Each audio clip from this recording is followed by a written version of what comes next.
Back to you, Josh. San Diego.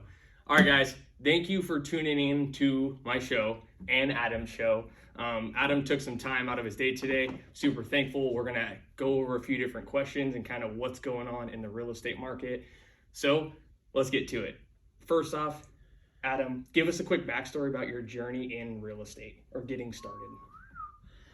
It was April 11th, 1986 when I was born. So real estate really started for me, well, kind of pretty much true as a child. So I'm a seventh generation building contractor. Mm-hmm. So I have grown up in the construction space. My grandfather was a real estate broker, developer, and a builder. My father is also a developer and a builder, and then I took on the real estate part in 2011. So real estate, construction, all things property is in my blood. I bought my first investment property in 2009. Mm-hmm. I got licensed in 2011, and oddly enough, real estate was a last-ditch effort for me. So I had opened my first coffee shop. I was living up in Salem in 2010. The market was weird. Back then, 1 + 1 did not equal 2, it equaled -5. So I opened my first coffee shop. We're thinking we're gonna hit it big. And what ended up happening is I was losing $8,000 a month for the first year. Mm-hmm. So, right, 2009, I bought my first duplex. 2010, I opened my first coffee shop. By the end of 2010, I don't know, by about the middle of 2011, I called my real estate agent at the time and said, hey, how much is my duplex worth? I've got to sell it. Like I've got bills racking up. My credit card's getting maxed out, to pay for all the cost of goods for this coffee shop, and I need the cash. She laughed at me and said, a heck of a lot less than you paid for it. Why don't you move your, back down to Southern Oregon, and I guarantee you can pay your bills if you get into real estate. She actually said, I guarantee you can make $100,000 your first year. Mm-hmm. So when I'm losing $8,000 a month as an entrepreneur, and they're saying I could make $8,000 a month, done. So 3 weeks, got my licensing completed, kind of got everyone at the coffee shop trained on what to do, and I bailed. So moved to Medford and started selling in September of 2011. So that's where I got started. I started on a team. That team blew up. Went to another team. That team blew up. So within 6 months of me starting, I got basically thrown out on my rear and had to figure it out from there. And then every year since then, we've pretty much been able to double our business until I started really building a team. And then, going from 200 to 500 a year, we weren't able to do that this year. But yeah, does that answer your question? Definitely answers my question. And it sounds like you already had a pretty extensive background in real estate as far as building and understanding construction of real estate, of homes, which I'm sure was a pretty big advantage for you in understanding kind of how to approach things with different clientele. Yeah. I mean, I went to Oregon State. I got a business finance degree with a minor in economics. So between, the construction, all of my family always being small business owners and being builders, and then having the formal financial education, it really did set me up for success in real estate. And it was, not by design, it just kind of is how it ended up being. Yeah, definitely. Do you think that anyone else that's out there, like in today's market, obviously things have changed some, do you think that it's a good opportunity for anyone that's looking to make a change in their life or maybe better their career, make a switch? Do you think it'd be a good opportunity for them? Oh, make a switch into selling real estate? Yeah. It really depends on the person. If you've been successful in other ventures, success goes across all domains. So if you've been successful here, there's a very good chance you can be successful there, right? Here, there, whatever I just said. So yes, big things, you got to be a self-starter. Right? If you can't get out of bed in the morning, this is a really tough business to make money in. But if you pop out of bed and you're like, hey, the world's my oyster, I'm not afraid of working hard, I'm not afraid of getting uncomfortable, you can make a lot of money in this business. So for some of us, it's probably not the greatest move, because in real estate, you only earn when you close a deal. Mm-hmm. So if you're not willing to talk to strangers, if you're not willing to work long hours, if you're not willing to be extremely thorough in your follow-up and be knowledgeable about the product that you're selling, this probably isn't the game for you. But if you're driven, absolutely. I started in 2011, right? The market was terrible. Average home in Southern Oregon was $135,000. For context, the average today is over 400,000. So I started at not a great time. And because I started at not a great time, everything was good. I feel bad for the guys that started in 2020 when real estate sold really easily, because then it's harder when it's always been easy and all of a sudden it gets tough. So starting now when things aren't as great, I think is actually better because you build your real estate muscles faster. Yeah, building a strong foundation is obviously the most important thing. I'd say, I know me starting a year and a half ago on your team and around other people who have been able to influence me and actually give me the tools and the experience and the skills to be successful in this industry. There's so much that goes into it. What would you say, or maybe I just said it, would you say the most important thing if you're getting started in a business like this would be to get around the right people and get around someone that can kind of show you the way? Yeah. I started on a team and I still would have been on a team. Well, technically I am still on a team because now we're with Place. So Place, we are a team inside of a massive multi-billion-dollar team called Place. So I believe so much in the team environment that I am underneath team leadership now. So I'm no longer the top of the pyramid. We have fit our pyramid inside of a larger one. So yes, to do this on your own is very difficult, and the age of the single agent is quickly going away because there's a lot of expense and there's so many different hats that a real estate agent needs to wear. You cannot do all of them well. So you do all of them mediocre. You give mediocre service. You're not always available for your clients. And then they end up working with people that are more available, like people on a team. So yeah, I would say 100% the people you're surrounded with is going to be huge, especially when you're started. Yeah, 100%. I think everything you're saying is so real because for me, I think anyone kind of starting out, there's so much that goes into it. It can get overwhelming super fast and trying to understand how to do everything or even what to do at first. It's like, oh my gosh, where do I even start? So I think being around people like you, being around other people like Logan Odom, some other people that are on our team who've been in the game a long time and do provide great service is super beneficial.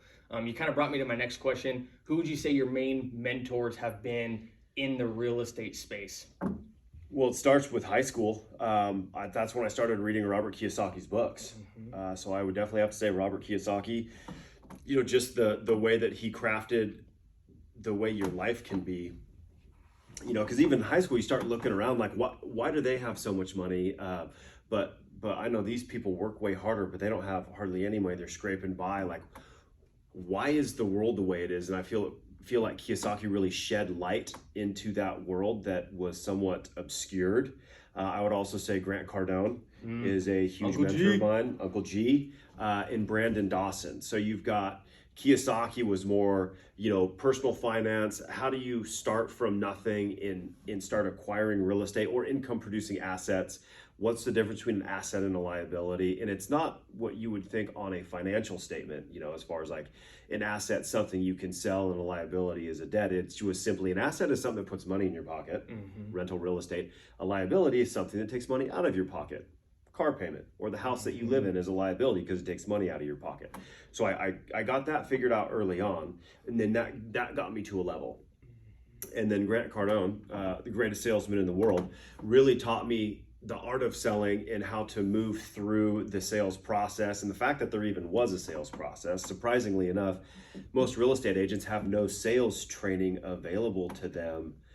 So you're in sales, but yet you don't train on sales. So connected with Cardone at a high level, and then Cardone's partner is Brandon Dawson, and he's a business genius, right? So you figure out the personal finances, you figure out how to invest in yourself by learning from Cardone on how to be the best at what I'm doing, and then Brandon Dawson rounds it out with how to build a business that's scalable that would survive without you. So those would be my three guys.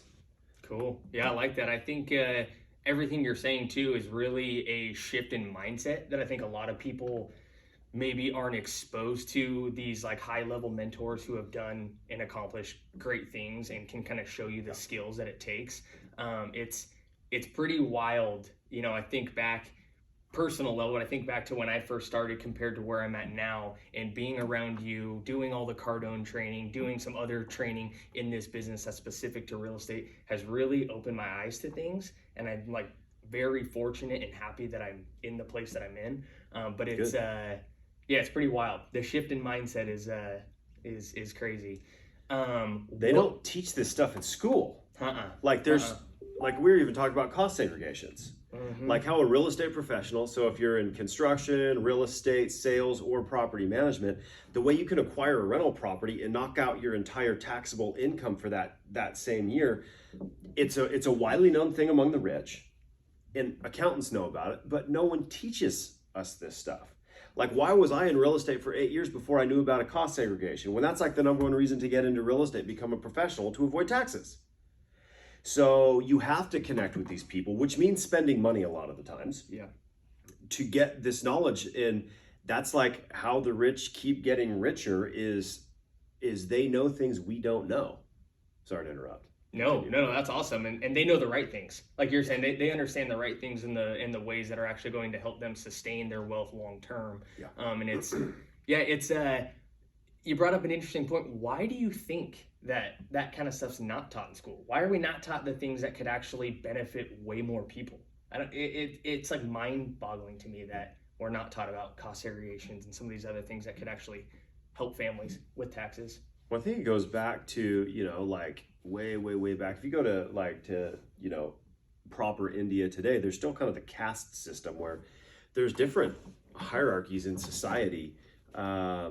And it's the U.S., you like Great Britain, like there's the proletariat and there's the bourgeoisie. Like there's separation there.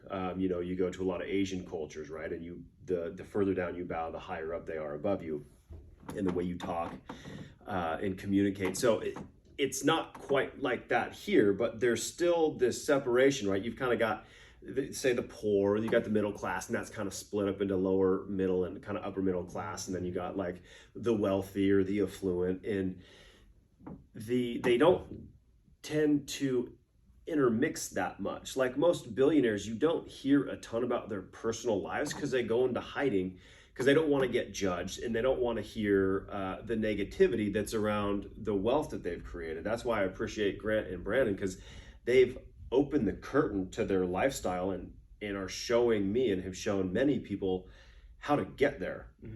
So it's just you just don't have access to these people. And with all the rules and regulations, like if I'm talking interest rates, I have to say I'm not a lender. So these guys giving financial advice, they can't really give too much financial advice because the SEC or an accounting firm or whatever ABC or alphabet soup government agency may come after these guys. And also, like, even the SEC has restricted the types of investments someone can make if they're not a qualified investor. No, what is it? That's not a qualified investor. You have sophisticated, accredited. There's a certain income and asset threshold you have to be able to invest in the things that the big boys invest in. So we're like locked out of a lot of this, and going along with that and a lot of the knowledge and connections. 100%, which sucks too, because the only way to even get there in the first place is being around the people that can help you get there and show you kind of the way to get there. Because YouTube's great, the internet's great, but there's a million things out there. You'll go down so many different rabbit holes by just trying to do it on your own. It's nearly impossible. I'm sure someone's done it, but it's a lot of conflicting information too. Yeah, oh yeah. Right. You got Dave Ramsey and Susie Orman over here. You got Kiyosaki and Cardone on the other side. You got people in the middle, and it's like they all had different paths. Yeah. So what's a guy to do? So I picked a couple, and I just went all in. And that's funny you say that, because this is no hate on Dave Ramsey. That guy's awesome. Whatever, but I always say this every time I watch those videos to anyone that's on that journey. It's probably great for most people, but it's an idea that's being sold to everyone for a lot of money. The get out of debt quick, don't ever have debt, blah, blah. It's like, that's awesome. But there is such thing as good debt, in my opinion. And I think that real estate would be good debt. And by going by that philosophy, it's like, okay, how am I ever supposed to get to where I want to be if I have no debt ever? Now, I understand consumer debt, credit card debt, all that stuff.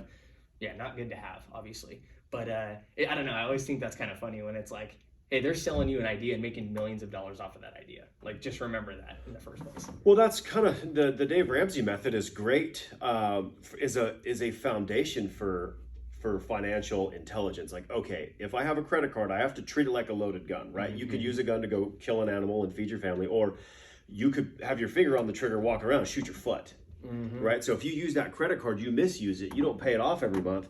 You need to get on the Dave Ramsey thing. You got to get your money right at the first level. 100%. But you can't stay there if you want to get wealthy in real estate, because the reality is Dave Ramsey says the only debt you should have is your house, a 30-year mortgage. That's great. And you should only buy rentals once you have the cash to purchase a rental outright with no loan. Well, the problem with that is you're never going to get there. And so, right, as you're saving and inflation's at 7, 8, 9, 10, 18%, depending on who you ask, your money's losing value so fast that you'll never get there. So it's a losing proposition if you want to go above and beyond normal. But for, 70% of the world, that's fine. Like, I'd rather than be on the Dave Ramsey thing than have $60,000 in credit card debt and drowning. 100%. Yeah. 100% Yeah. So, that. it really depends on what you want. And I mean, there's nothing wrong with just having a job and living a good life. It's kind of tempting a lot of the times, if I'm being honest. Not dealing with anyone. What is your prediction moving forward a little bit? What's your prediction for this next year in real estate? What's your overall outlook? What do you think is going to happen? 2023. Okay. I am seeing a 5% decrease in home values over 2023, followed by a 4 to 5% increase in home values in 2024. Okay. I think the rapid increase of interest rates, they're increasing at a decreasing rate, so it's not as steep. And I'm hoping and predicting that the interest rates will level off and we'll see them stay in the 6s. So right now we were 7.5, 8. We hit 8% this week. There was a big market rally yesterday and somewhat of a market rally today. That would be November 12th, 2022. And that has calmed things down, and interest rates are now at like 7.25. Remember, I'm not a lender. Don't sue me. So that's my prediction. It's going to be soft next year. Rates are going to be up, but that's going to become the new normal. So we're going to, and then we're going to start moving forward. What I would like to see forever would be 4% increase in values year over year. That's a stable market. Consistent. What we've had, the 15, 20% jumps, is not sustainable. It's red hot. And if you run a car, right, if you think about, if you drive your car or truck with the pedal to the metal, going as hard on that motor and those brakes and the steering system and the whole vehicle for a long time, it's going to blow up. And that's what we were doing with our economy. It was too hot for too long. So the inflation is a side effect of that. So to keep it between in the lanes, instead of driving in the ditch like we were, I think is going to be what will happen in the future. Yeah, that makes sense. Do you think that for most people, obviously people are going to need to make moves and stuff will happen, in people's lives, but do you still think that it'll be a good time to buy or sell next year? I think from now until about February, March will be the best opportunity to purchase that we're going to find. Okay. You're going to be in a high interest rate environment with sellers, right? Interest rates up. That is downward pressure on property values. You've already seen a 10% slump this year. So basically, we just wiped out the gains for 2022. Sellers that are on the market now are selling because they need to sell, right? If you're showing your house with Thanksgiving right around the corner and it's raining outside and it's dark at 4:30 now, sellers are looking to sell. Yeah. Right. Everyone that didn't really need to sell pulled their house off the market because it's a pain in the butt. They're not getting the showing activity that they need. So with the high rates and the downward pressure on values, this is a great opportunity to negotiate more aggressively, as well as to get credits to help buy your interest rate down. And then hopefully, right? We never know the future, but in a year, 2 years, 3 years, interest rates will have calmed down and you can always refi. So you buy it at a good deal now, you deal with the high rate, and then when rates chill out a little bit, you can refinance and get a lower rate. So now you bought it at a lower price and you get your lower rate later. 100% too. And I think the main thing with that is if you know that you're investing long-term and you're not just looking to flip something, you're getting a awesome investment property at a lower cost, and then long-term, it's going to make a lot of financial sense. Obviously the tax benefits that go with it, but also like you're going to see appreciation over time because we know in 10 years, prices are going to be a lot more likely than they are today. So I think we always try to preach that, obviously, hey, if you're in a position to make a move and you have the financial wherewithal to buy a place, here's why it could be a smart option for you. Now, is everyone going to fit that mold? Probably not. But the people that do fit that mold, it's like, don't hang back. I'm getting ready to buy a place myself because I understand this from who I'm around and I know that it's important. Yeah, I just bought a duplex and we're building 6 houses to keep as rentals. And I'm looking to buy more. Actually staring down the barrel of a subdivision right now. So yeah, I mean, we don't know what the future holds, but I know that long-term real estate is the move I want to be in because there's so many benefits to it, right? You get some cash flow. That's money every month in your pocket. You get debt pay down as you're getting the cash flow. You write off the interest. The income that you get from passive income is taxed at a lower rate than earned income. So the money you work for costs you more to the tax man. The money you don't work for, you pay less in taxes on. And then you can, through tax strategy, depreciate the property. So as the property goes up in value, you can tell the IRS that things are falling apart, and you can take write-offs that don't affect your ability to qualify for a loan, but can knock down drastically your tax bill. So, and it goes up in value over the long run. Maybe your house doesn't go up in value next year, but like you said, what's it gonna do in 10 years, 15 years? That $500,000 house in 15, 20 years might be $1.2 million renting for $8,000 a month. Because we know that inflation is occurring, but your payment's gonna stay the same. So your payment at $2,000 a month today will be equivalent to a car payment in 20 years, right? Think about what a car payment was 20 years ago. Right, versus what a mortgage payment was. And your average car payment now is $600 a month. Well, 15, 20 years ago, that was a house payment. So if you have a house payment that's $600 a month and your house is $500,000 and it rents for $2,000 a month, you're making money. Yeah. It may have been scary when you bought it 20, 25 years ago, but if you gutted it out, it went up in value, got paid down, made you money every month, and you could depreciate it and write off the taxes on the insurance. And it's all legal. Interest. It's all legal. It's all within the tax code. Yeah, just read it. Yeah, understand it for sure. Make sure you have someone that understands it with you that can give you guidance on that. So most people that know you, I think, would know this, that you are heavy in investing in real estate. You really believe in it, like everyone else on your team, like I do as well. Roughly, how many rental properties are you at now? 44. 44 rental properties. Colt 44, baby. 2 zigzags? Yeah, 2 zigzags. And I'm working on more, because what happens is I started with one in 2009. And actually, I took my foot completely off the gas for real estate for a while because I was opening coffee shops. So all the money that I was making and saving, I was reinvesting into coffee shops. So I accumulated one, then I'd buy one here, then I'd buy one there. But the lion's share of my energy in income, disposable income, was going into opening more businesses. Those businesses all got bought out in October of 2021, which left me a windfall of cash that I was gonna pay a bunch of taxes on. So then I went and bought 16 units in December of 2021, used the tax strategy I talked about, which is called the cost segregation, knocked out my tax bill. And now I'm not distracted by other businesses anymore, and I'm 100% into real estate. So now I'm going to begin accumulating a lot more rapidly. I've played with it for a while. What is that? 13 years. And now it's time to get rowdy. So it's not like I just jumped in and went nuts. I started with a $115,000 duplex with an FHA loan in 2009. My next purchase wasn't until 2013. Then I bought a couple in 14 and 15. Then I held off as I was opening the coffee shops. And we bought another one in 2020, right? March 15th. That was the same day the whole economy shut down. We weren't sure if we could even move at that point. It was like, is there going to be like roadblocks everywhere and like people in tanks telling you to get back in your house? And then in 2021, because of the windfall, I was forced to invest into real estate, which then got me restarted in the process. So yeah, start young, do it slow, make sure you understand it. And it doesn't have to be a race, just the turtle beats the bunny rabbit for a reason, or the hairy bunny. And there's so many different ways to do it too. That, like you're just saying, there's not one way to do it. That's kind of the cool thing, is there's multiple strategies. You can house hack your way there. You can live in one house for a long time, save up your cash, buy multiple with low down payments. There's so many different ways to do it. I think that the creativity and everything that goes with it, it's like, choose a path, have a plan mapped out, and then stick to it. Get around the right people. Fair enough. Yeah.